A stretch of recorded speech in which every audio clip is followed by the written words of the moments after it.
So when it comes to setting expectations in any area of life, you got to know, is it realistic or unrealistic vis-a-vis control? And you got to ask, is it spoken or unspoken vis-a-vis communication? And when we start to do these tools, I think you got to have a dream. The School of Greatness. Really? Yeah. Please welcome Lewis Howes. You're just a symbol of inspiration and truth and light for so many people. Thank you. You really inspire people, not only with your career in the business sense and the producing and the entertainment world, but also in the relationship side of things. And this is what I know you as and respect you as the most. Wow. And I know you've been married almost a decade now.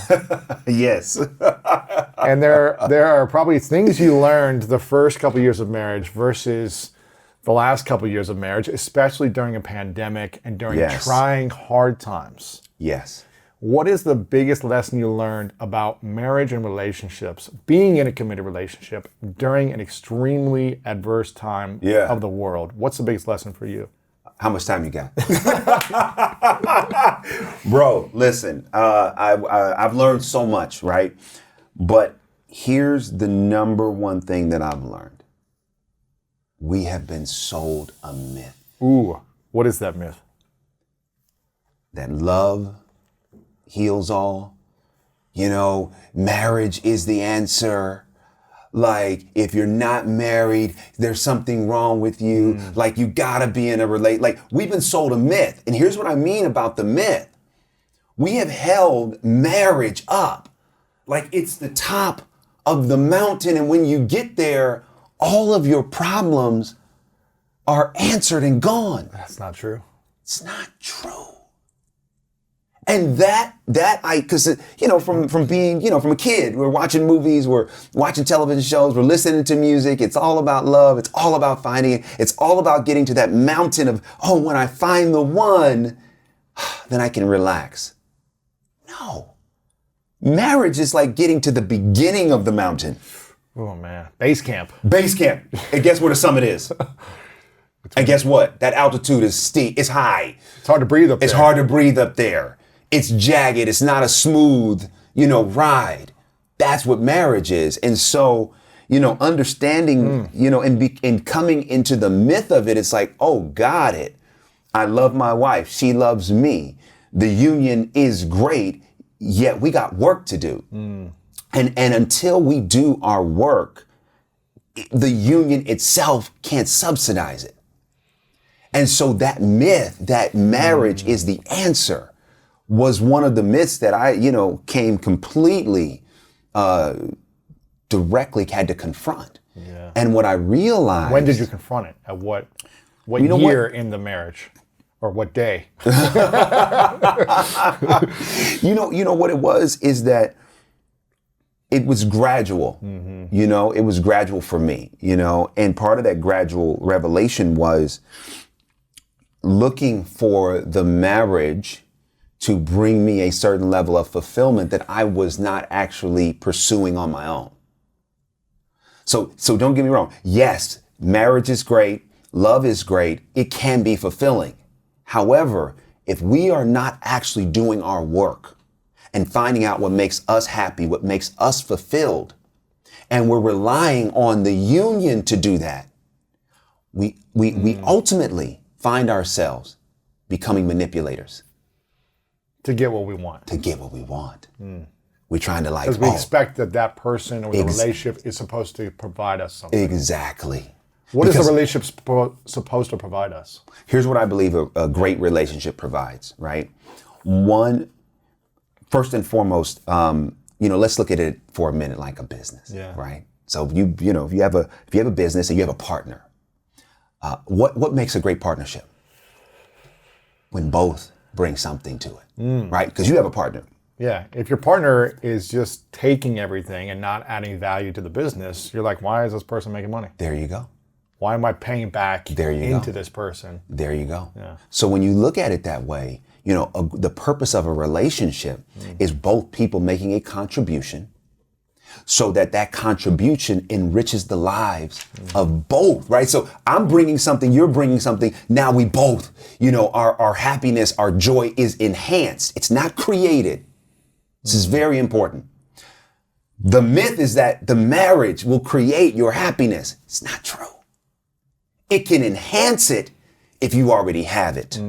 So if you have a partnership, both people are bringing their contributions, and then as a result, your business thrives because you have two people who are committed. Here's the second part: both going in the same direction. Right? Is that related to values then, or is that related? It's related to values. It's related to purpose. You know, I had one of my friends, you know, we were talking, and they kind of gave me this visual, right? And so I think and it was very helpful when it came to like marriage and relationships and how to think of them. So they were like, all right, so I want you to look forward, like do a visualization, and I want you to look forward. And when you look forward, I want you to see God. I said, okay. And they said, now start walking to God. I said, great. I'm walking to God. Now, they said, now your partner is right next to you, right? So hold their hand. Great. I'm holding their hand, and now we're both walking to God. It's beautiful. Now, turn to your partner, and then they turn to you, and now try to walk to God. It's challenging. Exactly. Yeah, sidestep it over there, you know? Exactly. You're like a crab or something. Exactly. Precisely. So when you talk about what is the purpose of a union? A purpose of a union is that when you have your right purpose partner and that person is committed to you and you're committed to them, and you both are heading in the same direction, you both can walk together. Right. But when you're trying to get somebody, to a direction that they otherwise may not want to go. Oh, they're turning the opposite way. They're turning the opposite way, or they're trying to get you where you may not want to go. You can't get there from there. So I believe that the purpose of a relationship is one, making a contribution to each other's happiness, having that partnership. Not making the other person happy. You cannot do it. And I talk about this. Contributing to the other person's happiness. Yeah. This is why I wrote the book. This is another myth. This idea, how many times have you seen it in movies? How many times have you heard people say it? Oh, this person makes me happy. Oh, they make me so happy. It sounds so good to say. But what happens when you say someone makes you happy? It means you are outsourcing your happiness to that person. Ooh. Yeah. Because that same person that makes you happy can then make you mad. Okay, so then tell me, who's in control of how you feel? The other person. Exactly. So why You're don't... a victim to their... There you go. Their way of being, whatever they're doing. Their way of being, their mood. But here's the reality. No matter how much somebody loves you, it's impossible for someone outside of us to contribute to our happiness in a perfect way 24/7. So is love enough? No. Is love enough? No. You can love somebody and not stand them. Right. I love my wife. My wife loves me. We still have to do our work and make the commitment to walk this thing out. Right? Like, we still have to communicate. We still have to understand, like, oh, okay, that's your issue or that's my issue, right? Like, so love is great, but love is not enough. And that's the myth. People think like, oh, if love I is fall, all you need. That's right. It's all a good I line need in is a love. song. No, It makes me feel good when I hear that. Right. But it's not all you need. No, you need compatibility. You need compatibility. I need compatibility. Like, when you have compatibility, again, you talk about people going in the same direction, it's like, okay, cool. We're committed to going in the same direction. We're committed to the same type of life. We're committed to allowing each other to be the full self that we were created to be. That, to me, in addition to love, is what can make a great marriage or make a great relationship. But love alone is not enough. There's a lot of people you love you can't stand. Right. There's a lot of people you love that you broke up with. Right. Because you say, I love them, but we're just not compatible. And that love may never go away. But so often we're romanticizing love in a way that it produces so much pain in those who don't have it. As a movie producer, Yeah. that produces a lot of movies around faith and love and community and connection. I'm sure there are some lines in your movies that you produce. You didn't write the scripts. No, I didn't write. write. You produce the scripts. You produce the movies that have lines like this that maybe remind people of this way of living. You make me happy. or whatever the line is, right? I'm sure there's somewhere in one of your movies. As someone who's producing certain movies for entertainment, but knowing that sometimes maybe there's a line in here and there that that's not really true for you or where you're at in relationships. How do you navigate that? Not saying it's right or wrong, but just how do you navigate that as a human, knowing that's coming out in that, some of the entertainment? Right. In the movies that I do, I always try to put in truth. Yeah. So this point of view is something, the movie that comes to mind that I worked on when I was an executive was Jumping the Broom. And that was a romantic comedy, an upper class family, working class family, the son from the working class family marries the woman, the daughter from the upper class family in a weekend wedding in Martha's Vineyard. And Laz Alonso and Paula Patton, were in that film. And my wife, Meagan, was one of the stars of that film. And we started dating at the premiere, from the premiere, about 9 months after production, which was very cool. And in that movie, we intentionally worked on that to make sure we put real truth on the difficulty, right? Of two people can love each other, but then what do you do with their families? Ooh. How do you navigate conflict? How do you navigate an overbearing mother? How do you navigate, parents who have a certain image for what they wanted for their daughter and who their daughter's marrying doesn't align with the image? And so that movie has a lot of truth in it. And ultimately, we didn't cut corners at all, and that's why the movie was so successful. And I'm getting ready to do another romantic comedy, and we're putting more truth in. So for me, I'm always mindful and cognizant of how I feel and think about love, and I try to represent that when I'm doing movies that are on that subject. Because I'm not trying to sell a fantasy. Right? I want to sell the reality, and that yes, you can win, and yes, when you find that partner that you fall in love with, and you are committed, but there's going to be challenges. And maybe more challenges of different classes or different backgrounds or cultures. Absolutely. I'm a big believer, whether this is true or not, that we talk about, we write, we podcast on the things that we become experts on the things that we need the most. Yes. So at the School of Greatness, I talk about all subjects. So it means I'm flawed in pretty much every area of life. I don't believe it, but I'm constantly looking for more wisdom to improve, right? Yeah. Where do you feel like in the relationship side of things that I think I asked you this question last time, a couple of years ago, where do you feel like you still need the most improvement in relationships for you? Yeah. So I need the most improvement in a number of areas. How long do we have? Yeah. Exactly. Let's just be honest, okay? I have not perfected this thing, and I'm working on it every day, and anybody that tells you they perfected it, they're going to lie about everything else. Right. So the first area that I'm working on, and you may relate to this because of the work that you do. My father passed away when I was 9 years old. He passed away of a heart attack when he was 36. And that was a very traumatic, experience for me and my brothers. So my older brother's 3.5 years older. My younger brother's 3.5 years younger. And so coming out of that, no money. My mother didn't have money for therapy or anything like that. And so, we were in church and we watched movies, right? And then also I was very active in school. And what I began to see is okay, if I perform or achieve at a certain level, people would say, "Oh, DeVon, good job." Right? Pat me on the back, right? So I said, oh, got it. So the more that I serve at church, or the more I achieve at school, or the more that I, do my chores at home, the more approval I would get. Yeah. So what I began to do was I began to seek that out. And I began to become really good at meeting everybody else's need. Ooh. And so that persona, right, of oh, you need something done, give it to DeVon, right? It's oh yeah, I'm your guy, I can do it, right? Because I was finding my value in all of the achievement and all of the approval that came with it. In middle school, people started calling me Mr. Perfect, and at first I was oh, this is great. I love that. Oh, wow, Mr. Perfect, right? But then as I got older, it became a trap. Why? Because I'm not perfect. No one's perfect. But I had this image that I had to live up to. I had this expectation of myself that, I've got to do everything perfectly, right? So getting to your question. It's a lot of pressure.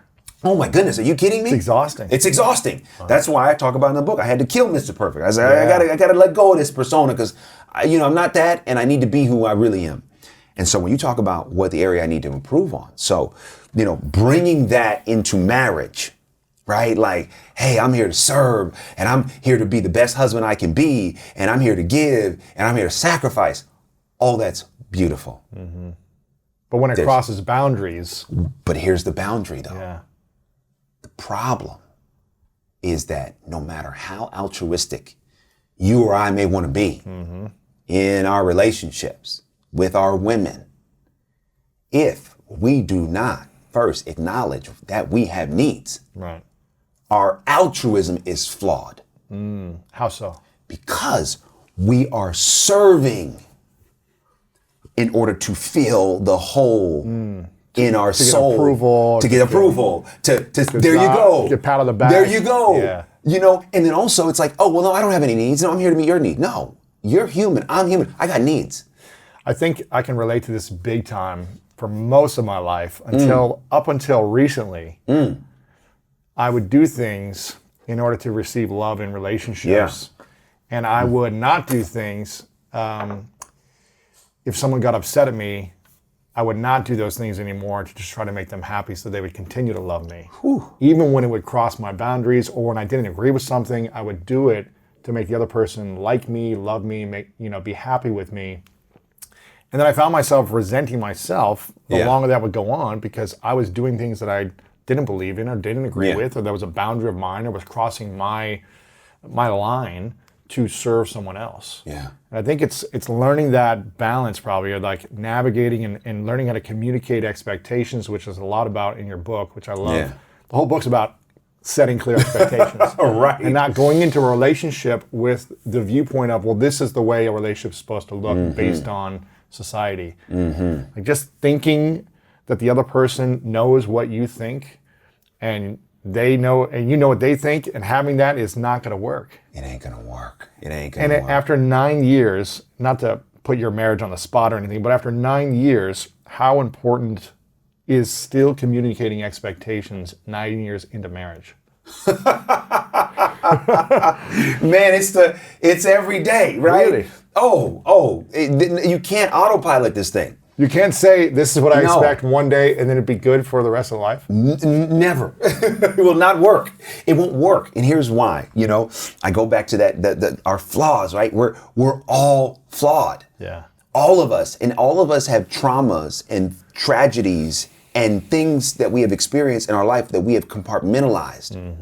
And that's why I go back to this earlier thought of like, you know, the myth that marriage is gonna, you know, it's gonna save you and it's everything. The reason why I think that's a myth is because the more you are with somebody and the more that you love them and they love you, the more that those flaws. Fears come out. The fears come out. The Why trauma, is that? because of vulnerability. And you're actually sharing your life with someone and you're allowing someone to see who you are. And there's also certain things you don't know that you've gone through that have impacted you to the level that they have. It's coming up now. Exactly. And so in a great relationship, it serves as a great mirror. So when you talk about setting expectations, you know, 9 years in, it doesn't stop because all of us are changing.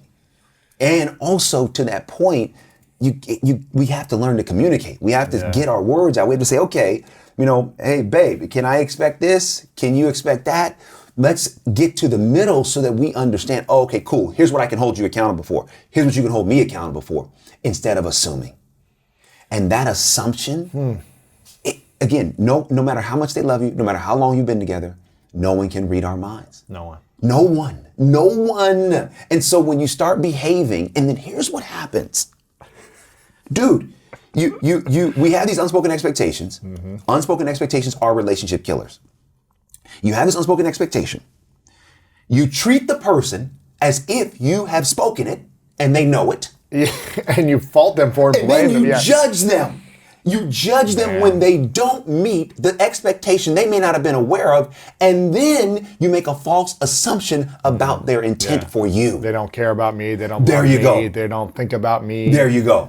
And they're selfish, whatever. There you go. And so in our head, we become the judge and jury over somebody. Without even telling them. Without even telling them. What they were supposed to do. Exactly. And giving them the opportunity to say yes or no. That's it. That's it. Because too often in relationships, we're trying to control. And so just because you have an expectation, it does not mean that person is obligated to meet it. Right. That person has to agree. Right. That person that you're with is free. The same way you're free. Okay? And if they want to meet that expectation, great. And if they don't, then you can talk about what that means. Right. Hey, okay, I have a certain expectation. Okay, that's not something you want to meet. All right, let's talk about if we are compatible. Let's talk about if we are going in the same direction. Right. Very important. Instead, we suppress. We allow these feelings to fester. We get mad. We then get bitter. Yeah. And then we, someone asks us a question, we turn a cold shoulder. It's like, well, why? Because we haven't actually communicated. We haven't actually asked the question, hey, can I expect this from you? Is this okay? Is this all right? Is it not? Is it cool? Yeah. Right? And so that's why, in the book, I spend so much time talking about communicating expectations, learning to set expectations. Just because they love you doesn't mean they know. And I have seen so many relationships go by the wayside because there was this idea, this myth that, just because they love me, they're supposed to know what I want. No. They don't know. Everybody has a different upbringing. Exactly. They were exposed to love and marriage in different ways. And so what may look like love to somebody may look like death to somebody else. So you got to communicate and find the happy medium of what works for your relationship. How do we learn to love ourselves so much that it doesn't matter what our partner does or doesn't do? Oh man, Lord have mercy. Like, is there a way where you can fall in love with yourself without a sense of ego and like I'm God, but love yourself so much that it doesn't matter if your partner meets your expectations, communicated or uncommunicated, whether they're supporting you in the way that you want or not, whether they're proud of you or not. Is there a way that we could do that? Or should we be expecting something out of our relationship in return? Either way. Bro, listen, man. Listen. My views on this may be a little contrarian, so I'm just going to speak my truth. Okay? Yeah. So I'll answer the love question in a minute of self, but I want to hit the piece that you just hit, which is the expectation, right? Yes. I personally believe that if you give to get in a relationship, you are on thin ice and the sun is coming out. Because melting. Right. Because again, what happens is you're not free. You're not free. You're not actually giving from your heart because that's what you want to do. You're giving from manipulation. To get something in return. Because to get something in return. Yeah. So you're treating that relationship like the stock market, right? Well, yeah, if I give a certain amount of money to a certain stock or portfolio, I can expect a certain return. Yeah, hopefully it goes up. Right, hopefully it goes up, right? But that's the dynamic, But relationship it's not stocks, man. That's somebody's heart. That's somebody's life. Whew. And so when you're investing in someone with the hope that they'll do something for you, you're messed up. What if that person never contributes in the way you contribute, let's say? After years, is it the right relationship still? Okay, this is Should great. you let go of the expectation? Well, I don't need that in return. Great. So here's how I think you answer it, and I want to hit the love part too. So I believe everyone should give freely from how they feel and want to feel. And they give to that person because that's what's in their heart to do. Over time, it's not an indictment on that person if that person isn't giving as much. It just may be a revelatory about compatibility, right? It's like, oh, okay, got it. The person that's giving, right? I'm in a relationship, you're in a relationship because you have needs. You want those needs to be met. Oh, okay, I'm seeing there's an imbalance, right? Like I feel great about everything I'm giving, but I also recognize that there's some needs that are not being met. Right. And maybe there's some compatibility issues we need to talk about. Or you can communicate about it and see if that's right. Yeah. That's exactly right. Like, hey, look, I have needs. I'm in a relationship because I want people to contribute to these needs. Like, I'm going to be fine no matter what, but I'm in this relationship because I actually love the idea of someone else, contributing to my well-being. So you have to assess it and see if there's compatibility and alignment, not pointing the finger. Because so often we're so ready to point the finger. Oh, this person's not giving as much as me. Oh, it's like, no. if life is a mirror, what is the mirror reflecting? What is a relationship reflecting? And oftentimes in my experience, relationships are the greatest teachers of who we are. Greatest. Right? Who we are and who we aren't, okay? And too often, people run from difficult relationships. Yeah. I believe that you should, whatever the lesson is you got to get about you, before you break up, heal it within the relationship there you go. first. There you go. Because then you take that healing to the next relationship. Yes. If your relationship is revealing your own brokenness and your issues that you got to deal with, and then you're saying to the other person, oh, it's your fault, that brokenness and that healing that you didn't do, you're taking it wherever you go. Yeah. That's going to be the repeating constant. the cycle. It's going to repeat.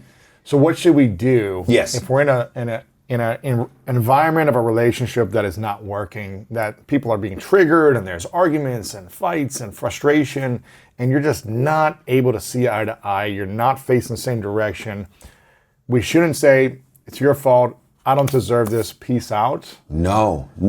What should we do internally, whether we're with that person long term or after 3, 6, 12 months, we realize this isn't the right fit, but I'm going out in a different way? Yeah, so it goes back to the original question in this section, which was, how do you love yourself? Ooh.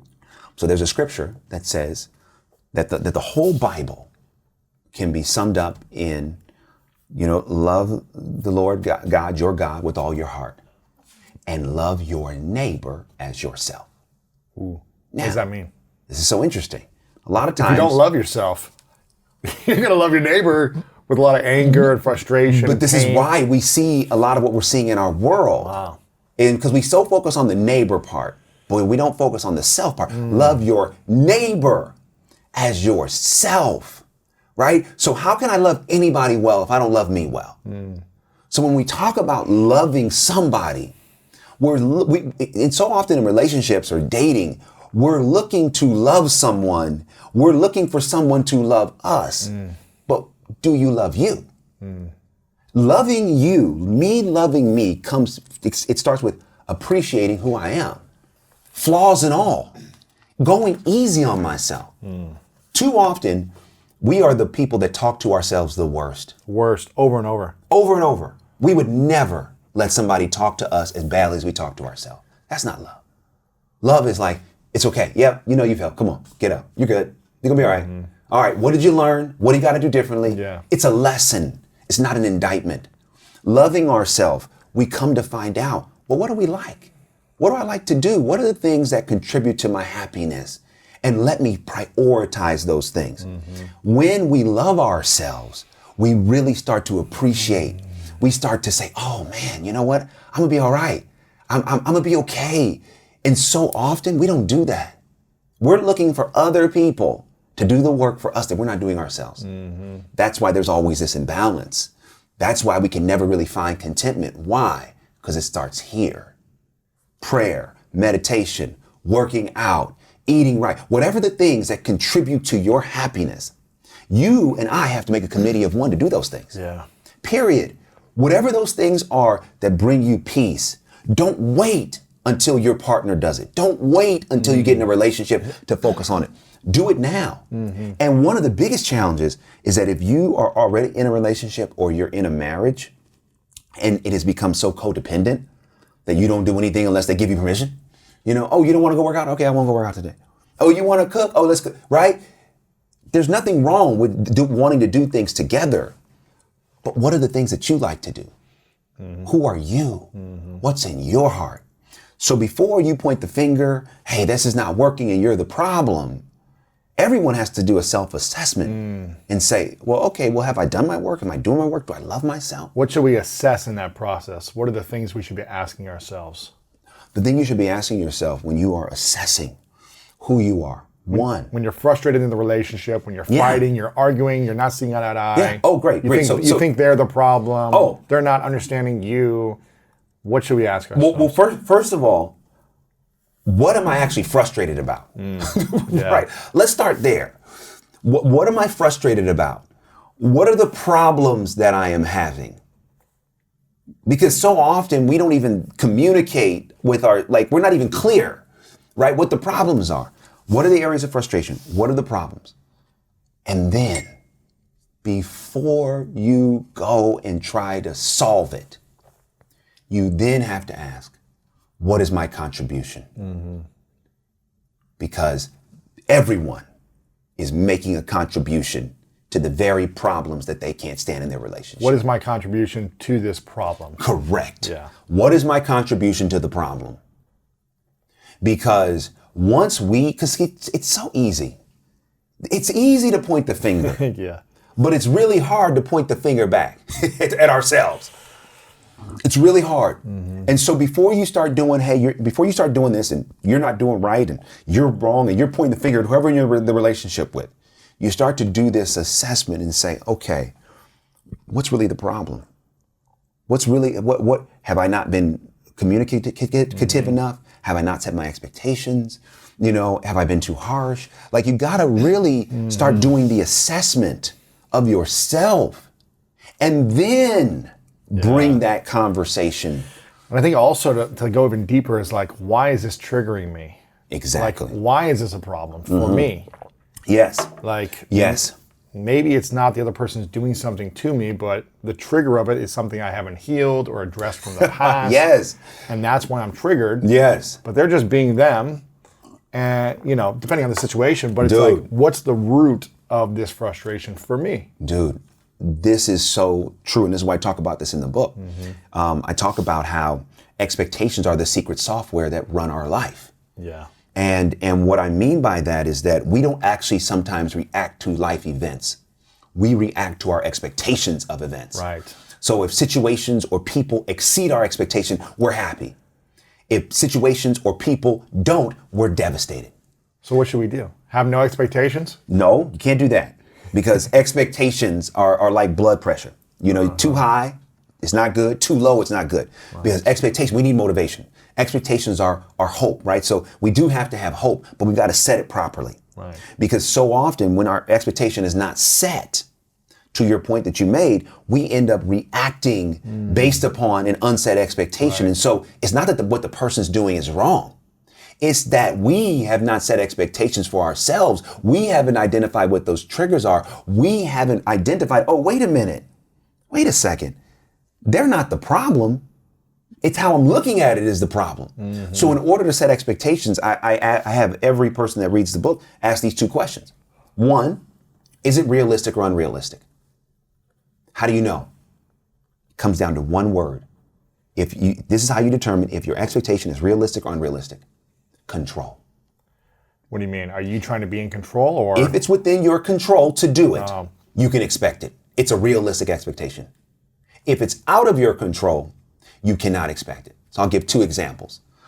Your podcast is amazing. It's incredible. One of the most dynamic podcasts in the world. Thank you. No matter how hard you try, you cannot force somebody to go listen to it. No, Can't. I can hope. Hope. I can have a range of what I think people listen to. Yes, I can have a target. I can have a goal. But if you put an expectation of like, hey, it's got to be 1 million by next month. Right. I would argue that's unrealistic because it's out of your control. Right. What's in your control? I want to produce the best podcast with the best conversations and the best guests with the best marketing and the best publicity. All in your control, realistic to expect. Now, let's apply that to people. You're in a relationship. I want this person to love me in a certain way. I want this person to, have this amount of sex. I want this person to go work out. I want this person to go eat. I want this person. Can't control that. You can't control it. You can communicate it. You can set up the structure for it. But you can't control it. Yeah. And so often, our expectations with others are unset. Why? Because we're trying to control what we don't. You and I only control ourselves and the remote, wherever the remote, that's it. Yeah. I can't control anybody else, ever. And too often, we spend so much energy trying to get someone to behave and live in the way that we want. Yeah. Instead of behaving in the way that we want, right? Living the way that we want. And if we live the way that we want, then whoever we're in the relationship with Either that is going to compel them to say, hey, you know what, I like what you're doing. And then you say, hey, I like what you're doing, so let's do that together. Right. Or it won't. But when we try to get somebody to be what we want them to be and do what we want them to do, that's called manipulation. What happens when we are in a relation, when we are trying to control or manipulate someone else in an intimate relationship, or they're doing that to us? What happens? What happens is love goes down. Mm-hmm. Fear rises. Here's what I mean by that. The fear of, if I don't do this, they're going to leave. Mm-hmm. So that person, everyone has different degrees of self-determination. And so in a relationship, when you've fallen in love and you really care about somebody and they're asking you to do something or be something, that could be a very compelling thing to do, even when it's not who you are. And so the fear of, if I don't, will they leave? Okay, so then it becomes a performance-based relationship. It's not good. It's not good. I'm doing this because I don't want them to go, but I know it doesn't bring me joy. Mm-hmm. So it no longer is love leading the way. It's fear. It's fear. It's fear. And okay, you know what? I'm gonna do this because this is what they want, and I'm gonna become this.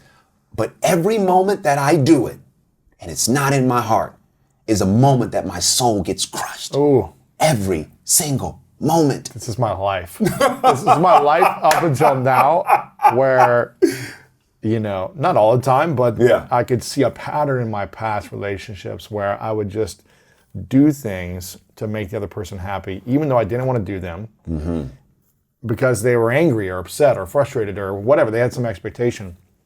And I would sense like, man, the love is going down a little bit.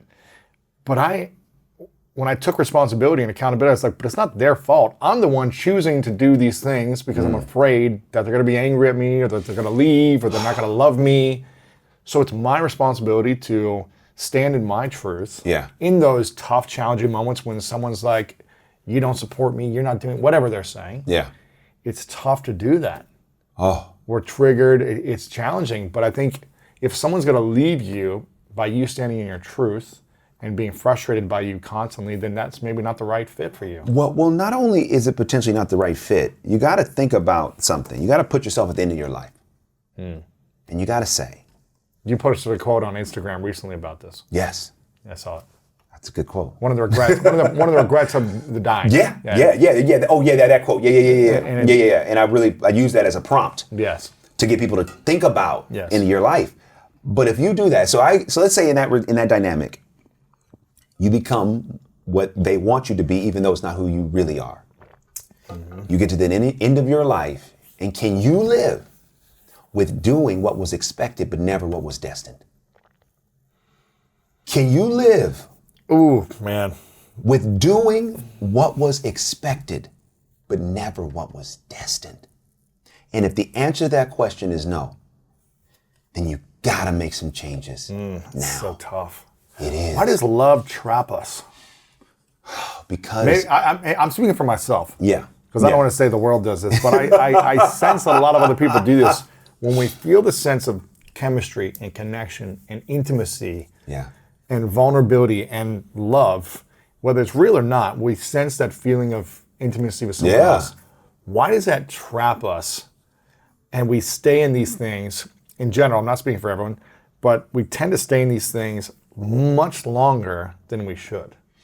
Like, you'll hear people say, I knew I should have got a divorce 7 years ago. Yeah. It's like they break up or they divorce. I always ask them, when did you know that you weren't supposed to be with this person? 5 years ago, 10 years ago, the day I got married. Right? You hear these things and you're like, well, why do we stay? Right. Why is this so hard for us, this trap of love? Right. Why don't we get out of it sooner? Right. I mean, there's so many reasons. The reason that comes to mind is worth, self-worth. We don't believe we're worth, or we're afraid we won't find something as good, or what do you mean? All of it. What I mean is that it can take a while for you to come into a revelation of what you're worth and that you are worthy to be happy and pursue happiness on your terms and come to the revelation that, this dynamic is no longer, making that contribution to my life. And not that they're bad and wrong. There you go. Right. Not that it's all their fault. There you go. It just wasn't the right fit. And for me, when you're in that situation, it can take a long time for you to get to the place where you feel enough worth, where you're ready to say, you know what, I'm going to endure the fear, I'm going to endure the challenges to make that kind of move. So when you talk about love, love cuts to the core of our worth because we all need it. Man. And when I say love, we all need love. I don't mean just romantic love. I'm just saying we all need to love and be loved. I think it's just part of our humanity. It's just part of how we were created. It's part of our divinity, right? God is love. God is in us. We love, right? And we serve. And so part of that love is, oh man, so much of it is focused on giving. Because think about how we're socialized, right? Oh, you do the right thing. Oh, mommy, daddy loves you. Oh, I want to, but it's not like, do you love you? Do you know you're worthy? Do you know that you are worth it? Do you love who looks back at you in the mirror? Do you love who looks back at you when you take the selfie? Because at the end of the day, love becomes complicated because we never actually get there with our worth and who we really are. And so we go into the relationship and we haven't really done the work. We kind of feel worthy. We don't quite feel loved. And we bring all of that. That's a recipe for this, And here's the thing, it's okay, right? Love is like a rocky sea, right? You know what I mean? We're on the boat, man, it's gonna be rocky. That's okay. Because we all have our stuff. So it's not about finding somebody who don't have stuff. You want to find somebody who can help you with your stuff. Yeah. Who's willing to help you with your stuff. So that as you bring things that are difficult, they're like, hey, it's cool, let's work this through. But you both find a healthy way to do it. Yes. But one of the reasons why I think people stay in things is because of worth. And you need time to get to a place, and some people never get there, where you realize what you're worth. Because at the end of the day, I go back to happiness. It's like, and peace and joy. We only live this life once. I'm a Christian. I believe in heaven. I believe in that. But I also believe that this earth, this life, this particular existence, we only get it once. So when you really put that in the broad scheme of things, you think, okay, am I living right now according to my choice? Yes. Am I doing the things that bring me joy, bring me peace?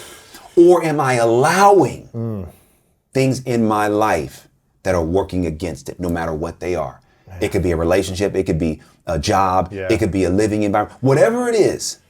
I have to take control and do this assessment and then make the decision, okay, from a relationship standpoint, if my relationship isn't everything I wanted, okay, what do I need to do to fix it? But first I gotta fix me. Yeah. And I gotta work on me. And I gotta love me. And as I love me, it will then help me learn how to love others and make the assessment. Okay, you know what? Maybe this person is gonna be able to walk with me and I walk with them. Great. Maybe not.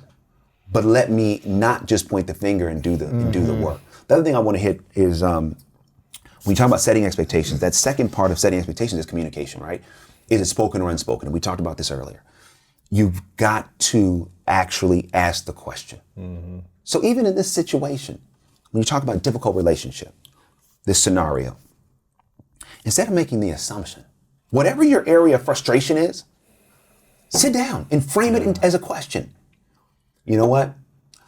I was expecting that, in this relationship that, we would sit down and eat every night at 7:00. Right, because this is what we did with my family. Right. So I just assumed. So I just assumed. You would do the same thing. Is that your expectation? Is that something I can expect from you? And let them say yes or no. Yeah. Oh, okay, so for you, you don't ever expect to be home at 7. You're going out to dinner. You're going out to dinner, right? Oh, okay, got it. Okay.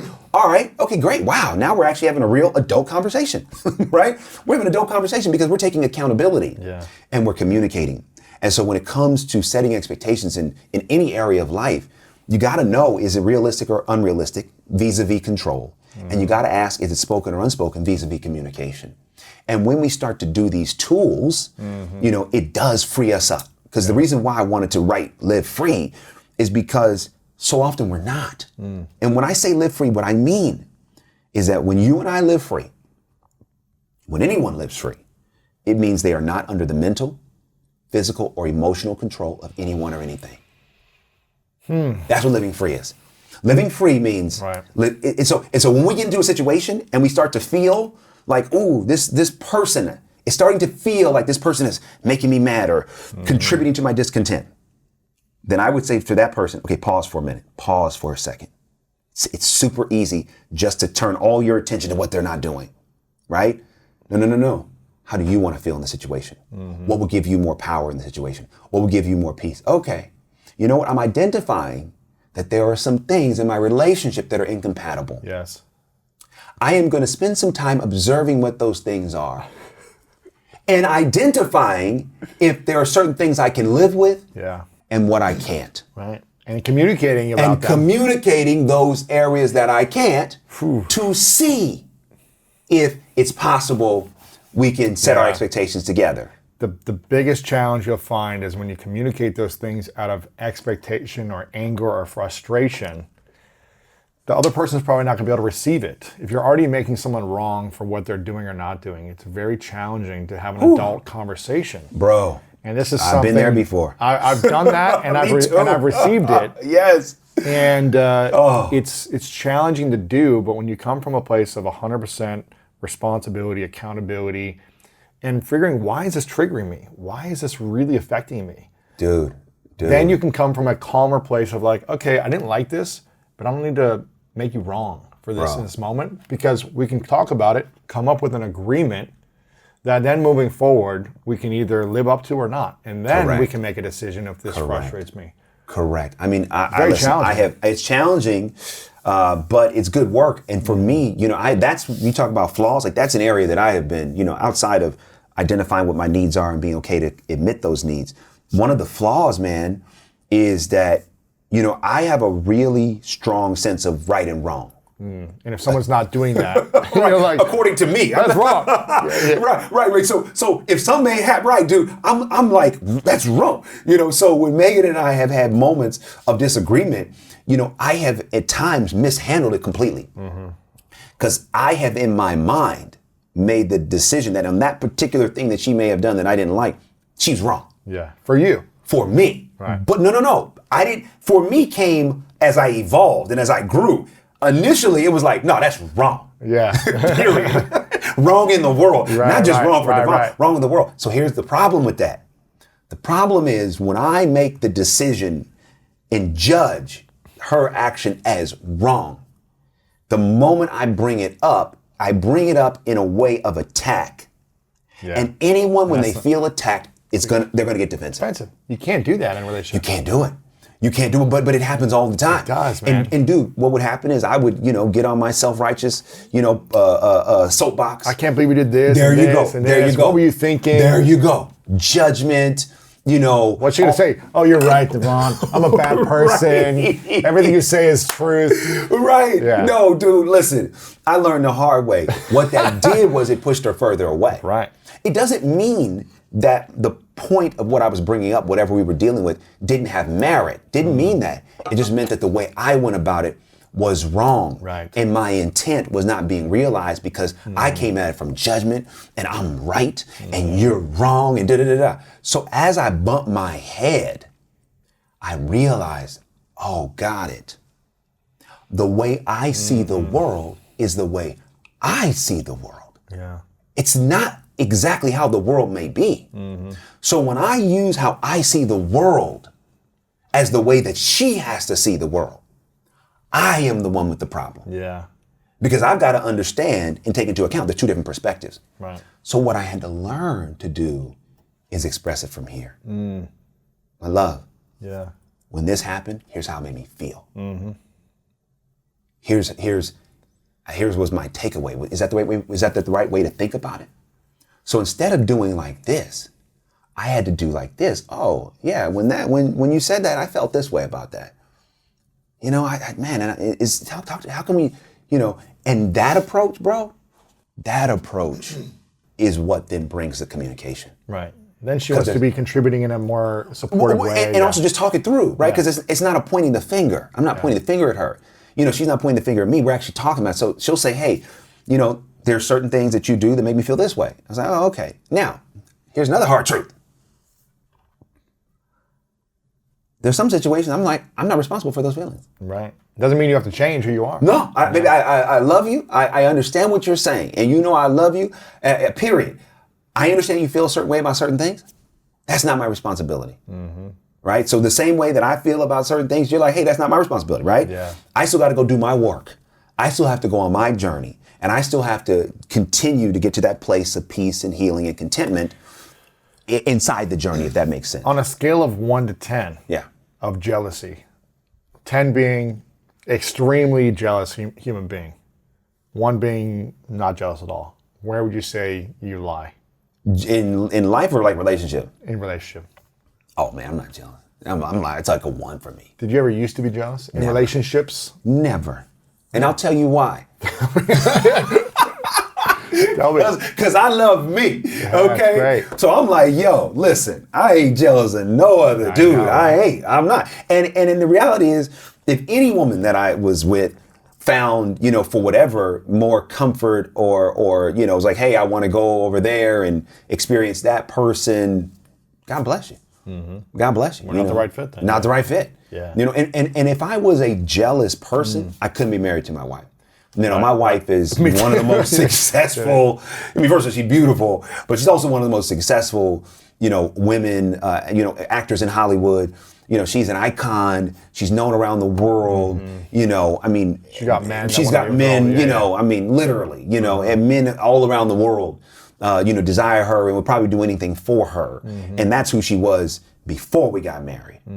So if I was the jealous type, work. I couldn't. I'd be miserable. Miserable. Because right now she's in, New York on a TV show. I'm here in LA. And you gotta have trust. And you gotta have trust, right? So if I'm a jealous man, What is jealousy saying about us? Insecurity, massive insecurity. I don't feel safe with me, so I don't feel safe with you. What do you mean I don't feel safe with me? Meaning, if I am secure with who I am and I feel good being alone, right? I feel safe in my isolation. I feel safe in my loneliness or periods of time when I'm by myself. Then I trust that you're going to feel safe and you're going to honor whatever needs to happen. But if I don't feel safe, like I don't really like being alone much and I don't really like being by myself, then you don't feel, no, what are you doing? What's the problem? What's happening? So that insecurity and not feeling safe with self, you transfer onto the other person. Because if you're content with your personal time, you tend to be more content when others have personal time independent of you. You're not worried. You're not worried. And then also one of the things that could happen is that you got burned in the past. Someone did you wrong, they violated your trust, and so fear has crept in, and so that fear is driving your jealousy. Yes. I'm afraid that what happened before is going to happen again. And so as a result, I'm transferring that previous pain onto my present situation. And that's always a recipe for disaster, right? Because the person you're dating is not the person you dated. You can't expect them to repeat the same thing. Exactly. Now, but here's the other thing. Because life is a mirror, right? Yeah. And whatever we put out, we get back. If you keep putting that out, if you put it out on the last situation, this person you're dating may not be a cheater at all. But if you don't trust them and you keep getting mad at them. You're going to push them away, they're going to want to cheat. It's like, again, everyone still has to be the keeper. Not saying it's okay, yeah. Right, but that energy that you're putting out is sometimes the energy you get back, even from somebody who may not be predisposed to do those sort of things. Not saying it's your fault that someone breaks their integrity. Correct. But you might have influenced it. Correct. In a way. Correct. And so the person that's jealous has to, 1, get control of that security, and 2, get control of that fear. And also say, you know what? Listen, if that person I'm dating is foolish enough to step out on me, that's on them. That is on them. That's on them. Because they don't even realize what they just did. They don't even realize who they're missing out on. Right. Period. End of story. That's it. So on the other side of that jealousy is this idea that's not ideal in your head, that's just not true. So I feel like maybe until 5 or 6 years ago, I was probably, in my 20s, I was probably a 7 on the jealousy scale. Whoa. Then in my, I was very insecure. I had false confidence, but very insecure. Yep. Maybe I was like a 5 into a 7 in that range. And then in my early 30s, I was more of a 3. Right. And then when I hit 30, probably 3 or 34, I was like a 1 or a 0. And something switched inside of me where I was like, okay, exactly what you just said. If someone cheats on me or is flirting with someone or whatever, texting someone, that's on them. Yeah. It's not on me. And okay, goodbye. Like, I love you and I want the best for you. Right.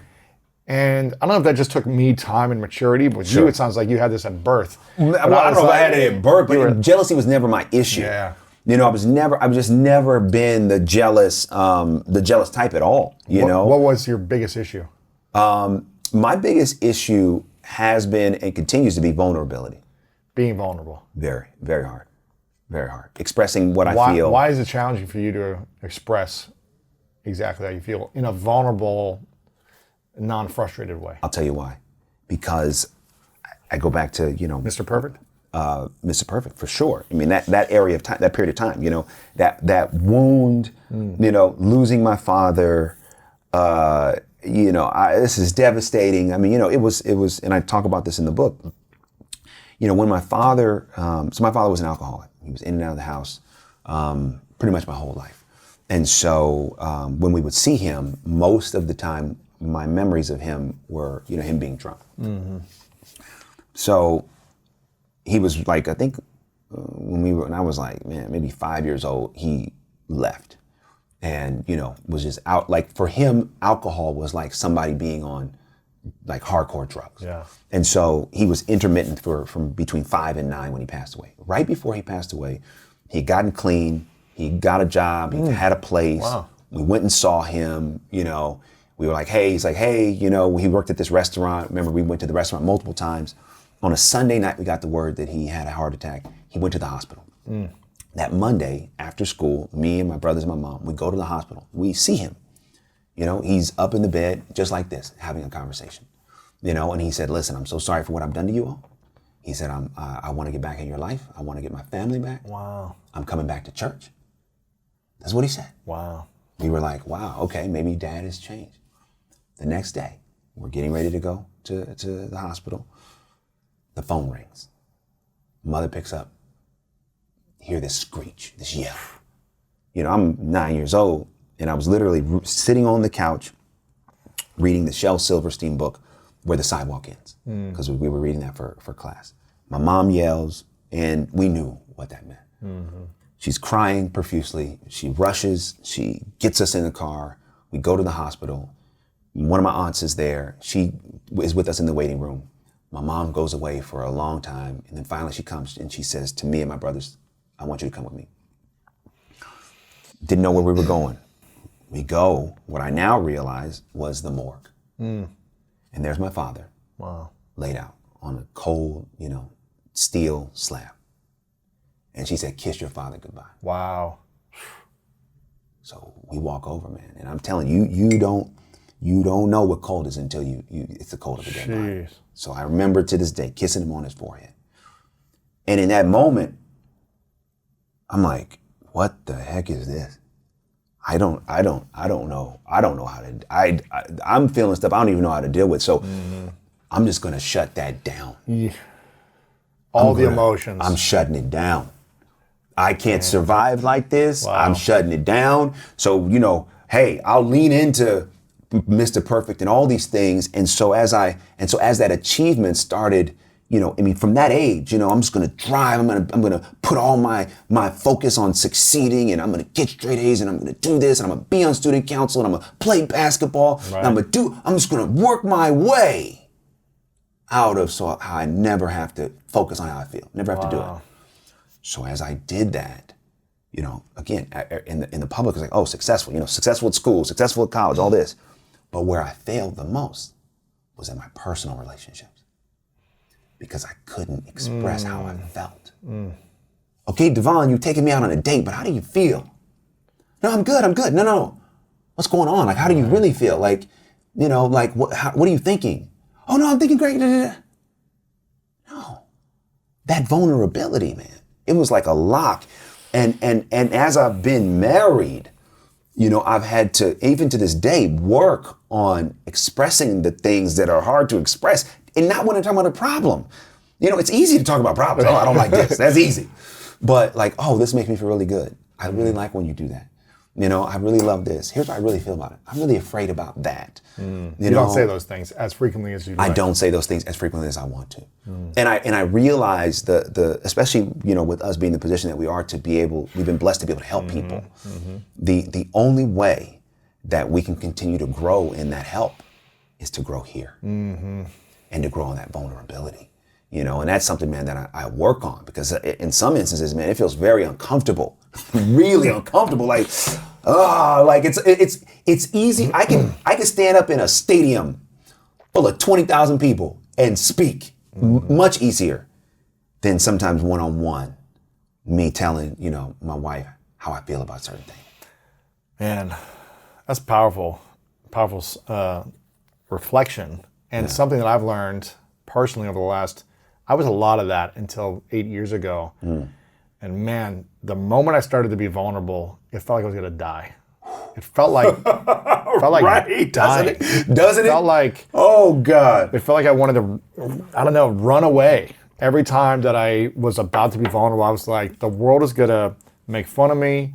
No one's gonna love me if I show this vulnerability. People are gonna laugh at me. My business is gonna suffer. All these things. Yeah.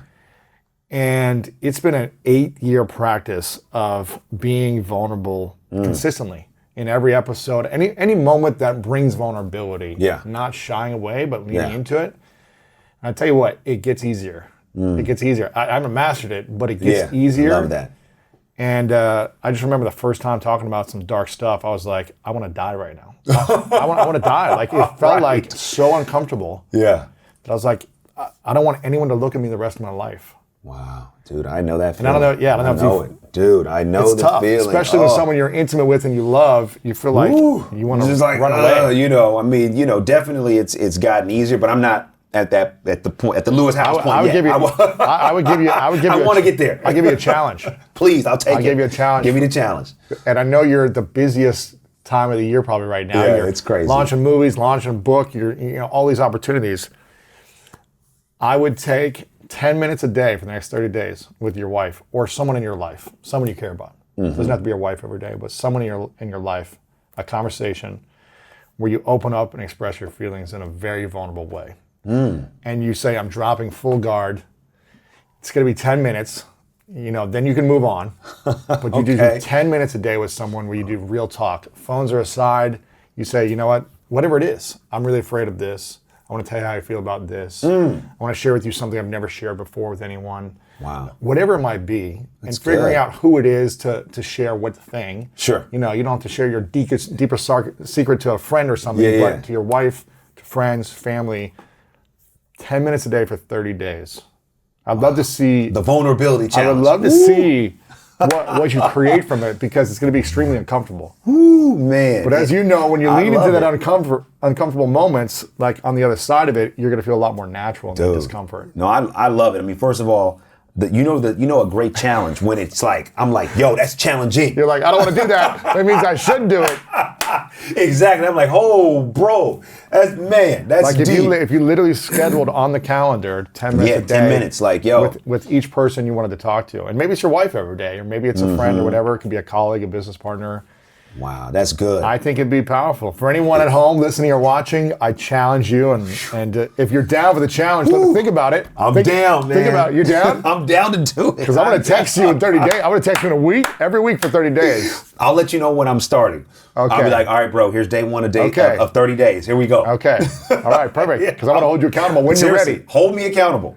Because that is so hard. But I'm open to it, man. I'm open to it, because honestly, that's why I wrote this book. It's about living free. Yeah. I want to live free. I don't want my vulnerability or lack thereof to control me. Here's a question for you. You've been married. When did you get married? What month? June. So it's almost 10 years. Almost right? 10 or is years. It 9 years now? 10 years in 2012. Okay, so it's 9 years. Excuse me, 10 years in 2022. Yeah, gotcha. So it's almost 10 years. And how young are you? I'm 43. 43. So let's imagine 54, which would be 20 years. Yeah. If all goes planned that way. Yeah. Let's say you're 20 years married and you're 54. What would 54-year-old DeVon say to 44-year-old DeVon about what he was proud of you for doing? Oh. and what you should let go of for the next decade. Oh, wow. That's deep, man. Proud of you for taking on, which helped you get to that 54-year-old state, which is wherever you're going to be, and the thing that you wish you would let go of now so you can get there faster. Okay. So the proud of would be, I think just taking on this work, like taking on the work of, not running from your problems, figuring out who you are, committing to that path, doing the work, learning to love yourself. Like, you've taking on that, now, that 10 years from now, I think that my 54-year-old self will be like, man, that's really been great. Yeah. I think the thing that he would say that I need to let go of, right, is like, how do you put it, man? There's still a lot of, at times, I'm ambitious. And that angst. That wanting more, that creating more. Me like, too, man. I want to build. Let's go. Let's go. Like, come on, every day. And so I think that he would say, if you would have let that, there's nothing wrong with having ambition, but doing it more from this standpoint. Stop doing this. Let it come to you. Stop forcing. Yeah. And then it's not always just the forcing, but it's also the, if this doesn't happen, then that won't happen. Goes back to expectations. Yeah. There you go. Yeah. And if that don't happen, then this is what that means. And I'm not worth it. Right. Yeah. Which is not true. So he would say, I wish you would let go of that sooner, because the sooner you let go of all that angst about who you are and your ambition, the more things are just going to open up for you. Because again, that programming of Mr. Perfect and I got to do it, it's something, I'm killing him, but that programming is still there. It lingers every day. It lingers, man. So I think that my, 10-year-old, 54-year-old self would say, that's the area that you need to have let go of sooner, because that's an area that still trips me up right now. Yeah. And when do you feel the most loved? Man, that's a great question. I feel the most love when people just do just small acts of consideration. That's when I feel most love. I feel most love, not like when, it's the times when you would express love, but those moments when, it's just a random day and there's just little things that let you know, hey man, I see you. Man, dude, I just did this for you, right?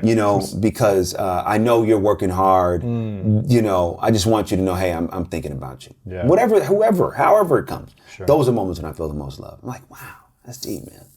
When's the moment you felt the most loved that you're allowed to share in your marriage and in your relationship? Wow, that's a great question. Man, Louis, you come with questions, boy. Man. I'm like, dang, bro. It's not the school of average, man. Man, no. Shoot, it should be called the school of vulnerability. Exactly. Forget greatness, man. Greatness is vulnerability. This is true. There you go. It's part of it. You can't be great, I don't think, without tapping into that as well. Fully vulnerable. One of the times I felt the most loved, would probably be, I just go back to when you said it. I mean, there have been other times, but the time that comes up the most is when, we first got married, and, I just remember that it wasn't like a specific gesture, it was just like, oh, wow, like I'm the middle child. I was the last kid, and I was last of my brothers to get married. And so I did have some doubts around, love and if that was going to happen for me.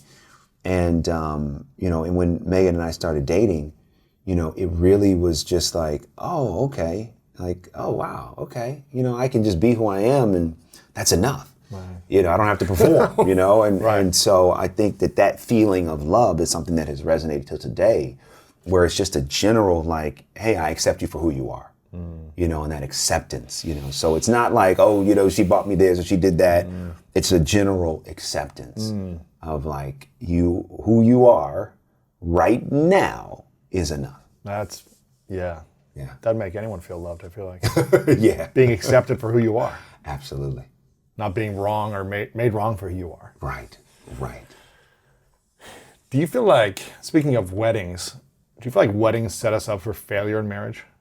Absolutely. The performance, everyone comes, the celebration, this is the greatest day, the hype of it, the year build up, and then you go into day-to-day life. You never recreate that.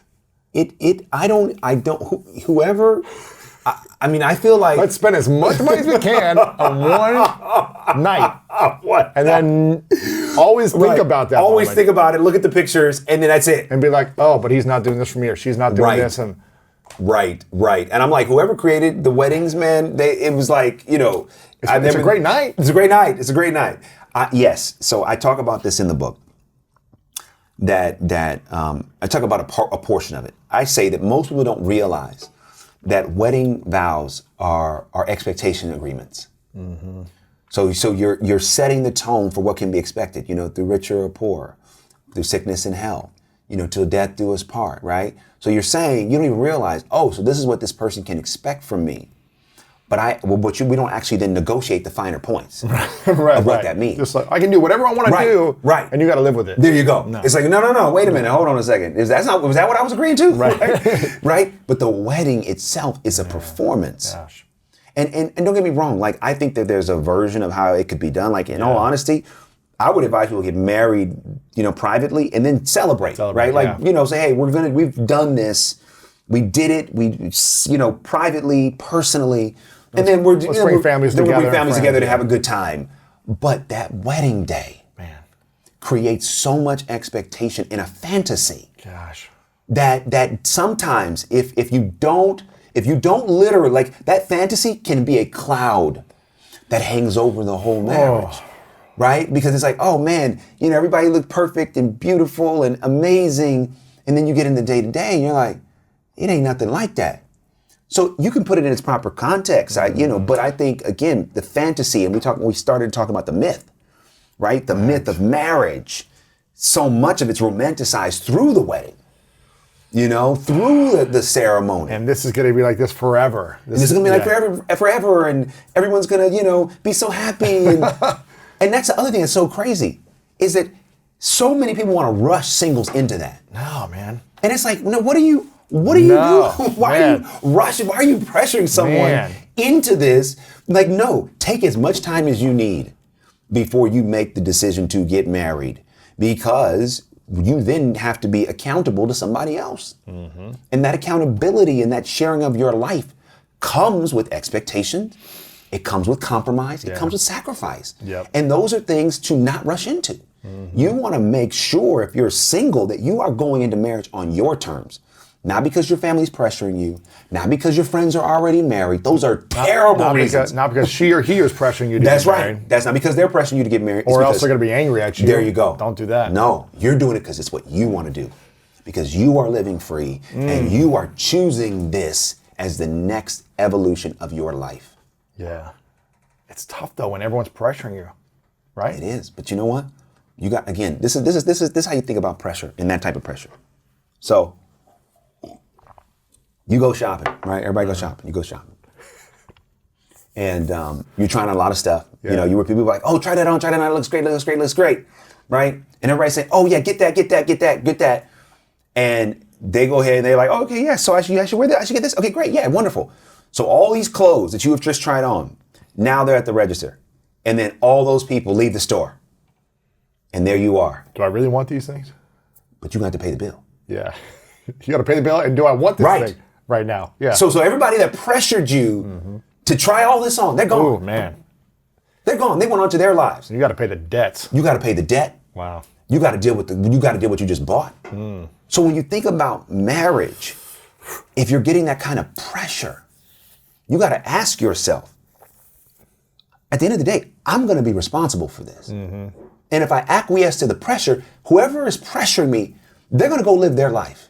And you are going to be stuck dealing with the repercussions of a decision that you did not exercise full control over. How many people do you think have marriage remorse? Like buyer's remorse? How many married couples have that like a day or a week later, like, oh, I really didn't want this? I think it's more than people know, because we go back to expectations. Yeah. There's this expectation that marriage itself is going to make you happier. Yes, it's not. It's not. It doesn't. It doesn't. If anything, marriages reveal how much more work you need to do. Oh, man. So unless you are ready to do that work and you're ready to take it on, sometimes marriages can actually inflame dissatisfaction because you have to then face you. That's one benefit of marriage, is that you have to face yourself. You sometimes we run our whole life and then we finally get into marriage and it's like, oh, so this is who I am. This is what I'm about. Ooh. And so you've got to be willing to do that work. When you got married, what was the one or two things that you realized, oh, this is who I am, or this is what I'm still facing that I get to work on, that you were like, maybe you were running from, or you didn't even think was there? It's like, again, I think when I got married, part of it was having too much consideration for the public. And I don't necessarily mean, because we're in the public eye, I don't mean like the general public. I'm just saying like the public of our families and other people. I think that when I was thinking of marriage, I was having a consideration about, oh, okay, we live this way, or we do these certain things, thinking about how that would be perceived. Man, that's a lot of pressure, isn't it? Totally. But then, so as I got into it, it was like, oh, no, it ain't got nothing to do with anything public. This is all personal. The marriage, the quality of the marriage has everything to do with what happens between us and how we do that. Period. End of story. Everything that happens out there will only be an outgrowth of what happens here. So kind of breaking that for me mentally, even thinking about others, family, anyone else, giving that consideration. No, let me give consideration to her. Let her give consideration to me, and let's give consideration for the union. The other thing that was eye-opening, and this may sound really kind of trivial, it brought me to a revelation that I'm an individual. Like, oh yeah, I'm married, but I'm still me. I'm still me, and I still have to do the things that make me happy. That fill you up. That fill me up, and that was, because again, I'm going into marriage thinking like, oh yeah, we're going to do this together, we're going to do that together, we're going to do this together, and as some of those things that I thought we were going to do together didn't happen. Yeah. And she's still like, I don't like happen. those things, or you don't like those things. Exactly. Yeah. Then I was left to reconcile like, oh, I'm still an individual. Okay. Right. So we can't do those things together. Does that mean I don't do those things? But I want to do those things. So coming to a revelation that I'm still an individual, even inside of marriage, it was a big revelation. It was like, oh, and it came with some pain. It came with some like frustration, because I was like, oh, okay, right. Okay. I guess I still have to, live life, yeah. Right? I still gotta go on my journey, and okay, if there's certain things that she doesn't want to do with me, and there's certain things that I don't want to do with her, that I have to be okay with her still doing those things. Yeah. And she needs to still be okay with me doing these things. And that was tough. That was tough because again, the idea is like, oh, you found your partner and, we're going to do everything together and we're going to go. And it's like, not always. Yeah. But does that make it less than? Does that mean that there's less love? No, what I've learned is that love expands when our capacity to accept each other expands. Oh, man. Gosh. That's huge. It is so easy to love someone when they fit your narrow definition of what they should do. It's easy. Somebody does everything you want. I love you. Right. You're perfect. You do everything I want. There you go. But can you love them the more they don't? Can you appreciate them for becoming their full self? That to me is love. The more I can accept somebody for who they are, the more I can really say I love them. Because if we accept somebody for who they are, we're also accepting things that they do that we can't stand. Let's just be honest. Right? Man. And again, it goes back to living free. Yeah. If I live free, I got to give everybody else a chance to live free, especially in a relationship. And that's where people get it mixed up. Even if someone is married to you, you don't control them. They don't control you. Yeah. They have to have the freedom to experience life and become who they are, obviously within the confines of the commitment. Yes. And you have to have the experience to live life and experience that freedom, obviously in the confines of the commitment. With your agreements and everything, yeah. Correct. this idea, it's like singleness is taught like, okay, when you get married, two halves become whole. And that's Wow. but that's psychologically, it's like, no, two wholes, Become three. Yeah. Right, exactly. You're bringing your whole self, and there's a new entity, but you're still yourself. And so you have to service the entity, and you have to also still service yourself. Right. And that love grows the more you say, okay, you know what? I accept. Yeah. I accept. When you talk about, God is love.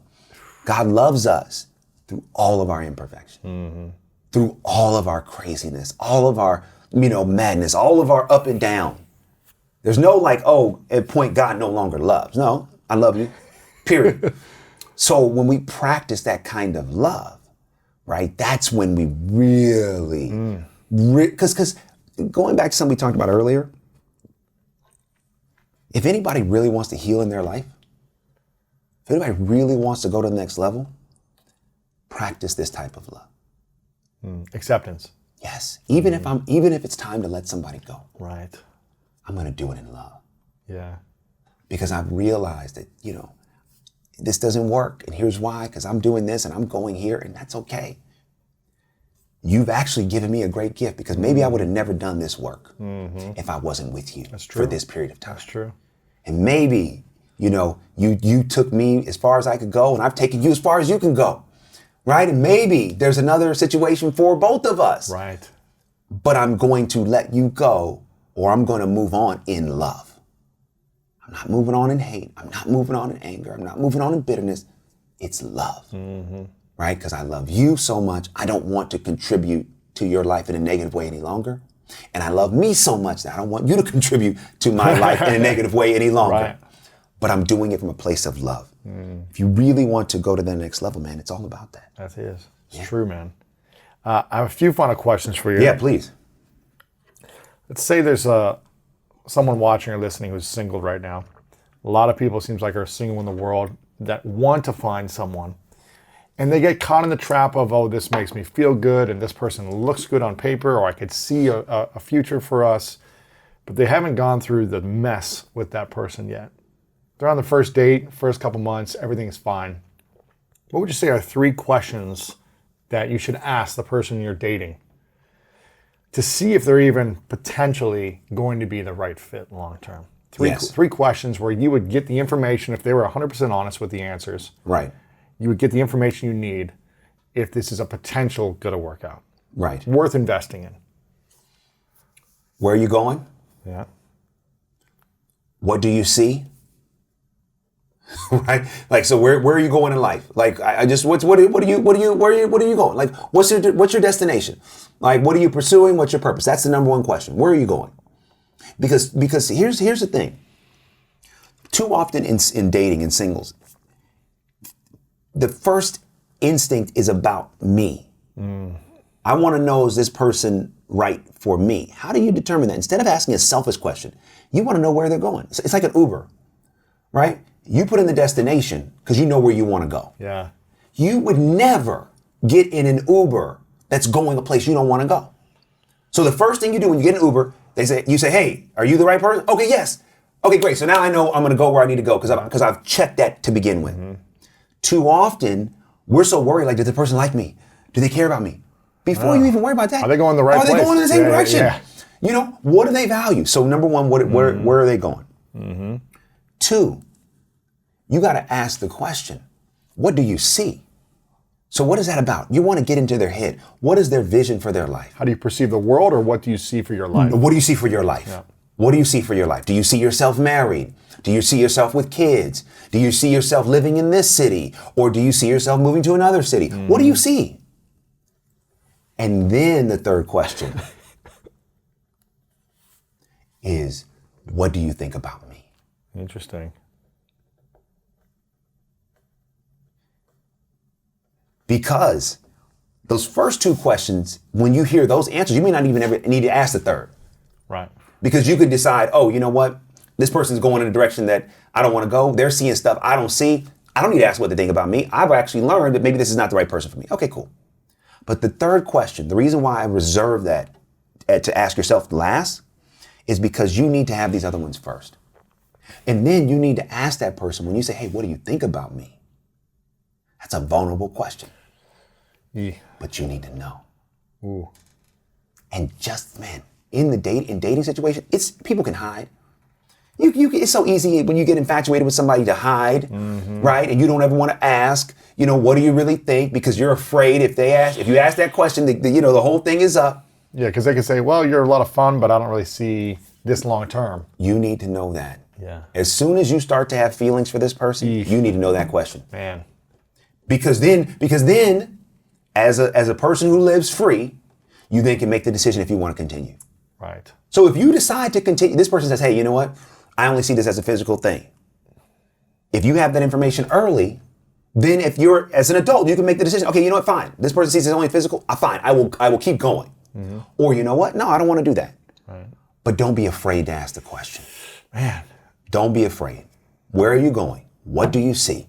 What do you think about me?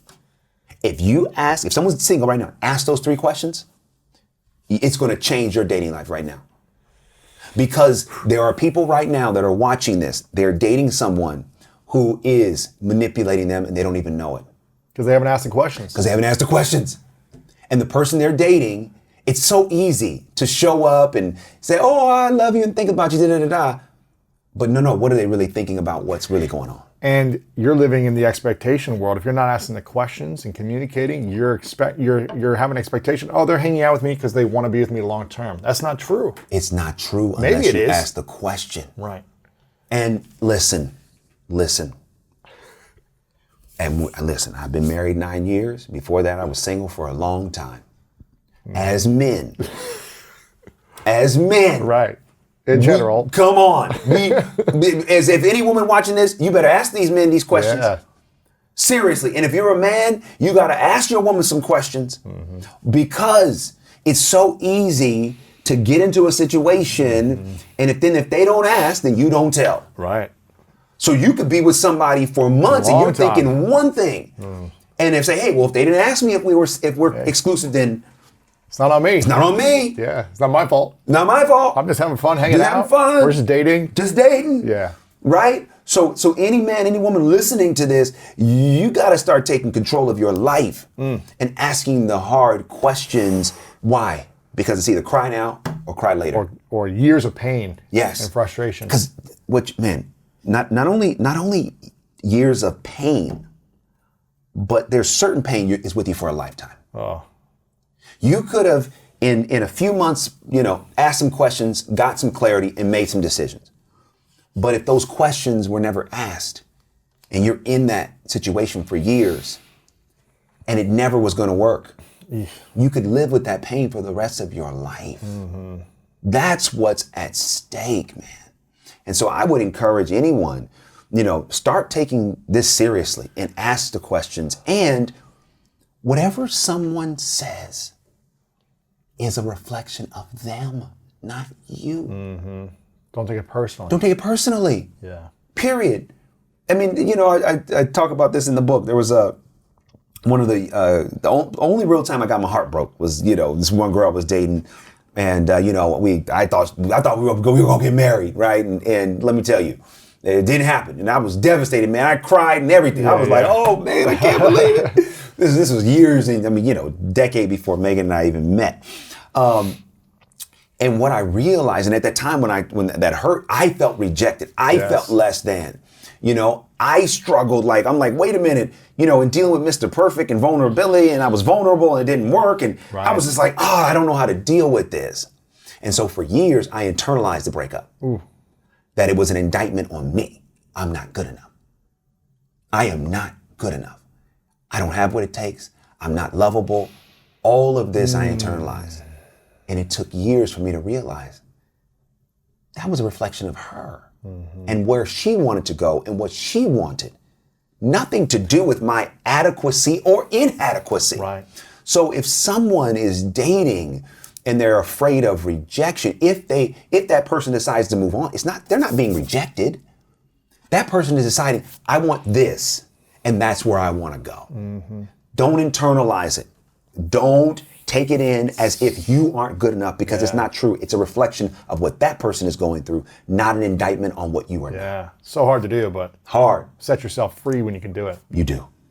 You gotta live free. You know what I'm saying? Yeah, man. Speaking of live free, people got to check out your book, Live Free, Exceed Your Highest Expectations. And when I went through this, it's really a book about setting expectations with yourself and other people and making sure that there is no expectation that is unsaid. Yes. You know, because when we have an unsaid expectation, it's going to hurt you and the other person and the relationship. Absolutely. Whether it be career, business, family, intimate, whatever it is. Yeah. Never expecting something, and you break it down, give lots of examples, highlighted a lot of different pages that I really liked. Your expectations must be communicated. And I love this quote that you added from Brene Brown: compassionate people ask for what they need. Yeah. They're compassionate because their boundaries keep them out of resentment. Yes. And when we have those boundaries, we're not resenting other people. You got that right. You also say anything we suppress, we empower, which I think is, you know, we empower that thing to continue to like live within us. Yes. And it takes over our body, our mind, our emotions, everything. When we suppress that. That's why, you know, I like to talk about sharing your shame, and you don't have to share it publicly. I love that. But sharing it to a priest or a therapist or a friend that you really trust, sharing that allow you to set that free. Yeah. And be more empowered, not by the shame, but by your purpose and your mission moving forward. So anything we suppress, we empower. Yeah. A lot of great stuff in here. I want people to get the book. The pressure to live up to what isn't real. There's a lot of powerful stuff in here that will help you in your life. It'll help you in relationships, but just whether you're a single relationship or not, it'll help you in your life. So make sure you guys get a few copies. My man, Live Free, Yes. DeVon Franklin. You guys got to get the book. It's powerful. A couple final questions for you. Yeah, please. Before I ask these final questions, people need to follow you on Instagram. I love your Instagram content. Oh, You got to do more of the, maybe I just haven't seen it in the last couple of weeks, but you used to do a lot of the kind of praying right to selfie prayers. I do it. I do it. It's been about 2 weeks, but yeah. Gotcha. I didn't see it recently, but powerful stuff. I love that stuff. But DeVon Franklin over on Instagram, DeVon Franklin Twitter, DeVon Franklin Official on Facebook, but everywhere DeVon Franklin, check you out. You got a bunch of other books as well. Yeah. Check out the other books. Yeah. A lot of good ones on relationships. This is a question I've been asking people that I really respect and admire. Okay. So I'm going to ask you who are in seeming healthy relationships. Yes. You can only see from the outside what's Correct. actually happening, but which is a whole nother conversation about, is there actually an amazing marriage out there that doesn't have challenges after a decade? I don't know. It doesn't seem like there is, even though someone could put something online, but behind the scenes. Right. Whole nother conversation. That's the next podcast. Okay, good. What is the question I ask is, what is the thing about your wife that you love the most? Oh, okay. It's a good question. That's a very easy question. I love her freedom. She has always been someone, who always has prioritized her freedom and her desire and commitment to be who she is and to live life, in the way that she sees it and do it on her terms. And I love that, because I haven't always been that, as we've been married, I've been shedding and working towards, living freer. But she has always been someone who has done that. And I look at that and I admire it, man. I admire that about her, just her ability to live her truth, to be fearless, right. To be free in that way, because, again, I've gotten freer over the years, but when we first got married, especially, I was very like, perfect. Everything had to be. You know what I mean? Like, hey, we got to get everything in order here. And that has some value to it, but I certainly wasn't free. you know, in terms of living my truth and just being okay with who I am, no matter what people may think about that. Sure. But she's always done that. That's and powerful. I've always admired that about her. That's cool. Yeah. It's good to know. Yeah. This is a question that you've answered before, but I'm going to ask it again. It's Okay. called the 3 truths question. Okay. And if people want to hear the previous 3 truths, you have to go back. We'll link up the previous episodes so you can see what Right, I don't DeVon even said remember here. what I said in the last one. Exactly. So this is a hypothetical scenario. Imagine it's your last day on Earth many years away from now. You can live as long as you want to live, but eventually you got to turn the lights off. Okay. And you go to the next place. And for whatever reason, you've got to take all of your written work, audio work, video work with you. So everything you've ever said, this book, any book you ever have, it's got to go with you to the next place. Okay. So no one has access to your content anymore. But you get to leave behind 3 things you know to be true. You can take out a piece of paper and write down your 3 truths, which would be the 3 big lessons you would share with the world that you learned. This is all we would have to remember you by. What would you say are these 3 truths for you? I probably will repeat what I said last time. Oh, man. Here's what I would say.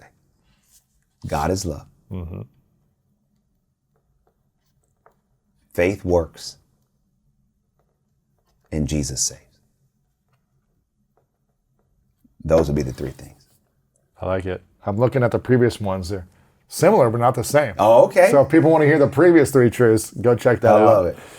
DeVon, before I ask you the final question, I want to acknowledge you, my man, for always being real with me. Thank I you, love our friendship, even though we don't get to hang all the time. Yeah.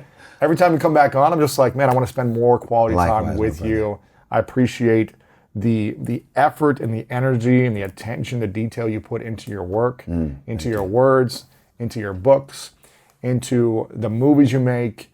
Everything you do is at such a high level. And I really appreciate and acknowledge you for being an inspiration and also for being real about relationships and your own personal relationship. I think every relationship's got its own challenges and Yes. different seasons of life with challenges. And for you to be open about it, in a respectful way, is really inspiring. So I acknowledge you for constantly doing the work yourself in marriage, in relationships, and being open about it. Oh, I think man. it inspires Wow. the rest of us guys. Thank you, man. Hey, we in this together. We're in this together, man. As my uncle used to say, who was my pastor growing up, he said, I'm just one beggar telling another beggar where to find bread. Exactly, man. Hey, we all trying to get a couple crumbs, man. All right. Give me a couple crumbs. Give me some crumbs. Yeah, give me some loaf. Okay, man. Final question. What's your definition of greatness? My definition of greatness is peace and proficiency. And what I mean by that is when I think of those who are great, they are incredibly proficient at what they do. And in the midst of that proficiency, they're able to tune out the pressure and find the peace of their purpose and whatever that may be. That when you really see the greatest of the great, they are extremely proficient. And they have that peace in the midst of it. And that's what makes them great and makes all of us say, wow. Yeah. One of the greatest of all time, obviously Muhammad Ali, who's, inspiration to the world. You look at his proficiency in the ring, but then you look at his peace to say, hey, take the title. I'm not going to compromise who I am. And then the proficiency to get it back. Right. And the peace to tune everything out. Everybody said he couldn't do it. When I look at those who are impacting the world in a great way, I see a combination of both. Because you look at people and you say, how can you be that proficient and that peaceful? To me, that's greatness. My man, DeVon Franklin. Thanks, brother. Appreciate it, brother. man. Appreciate Always you. Powerful, man. If you want to know the secrets to becoming more attractive, then check out this powerful video with relationship expert Stefan Speaks. In most situations, when it takes months, you have not fallen in love, you've learned to tolerate them. You've grown attached to them. All right?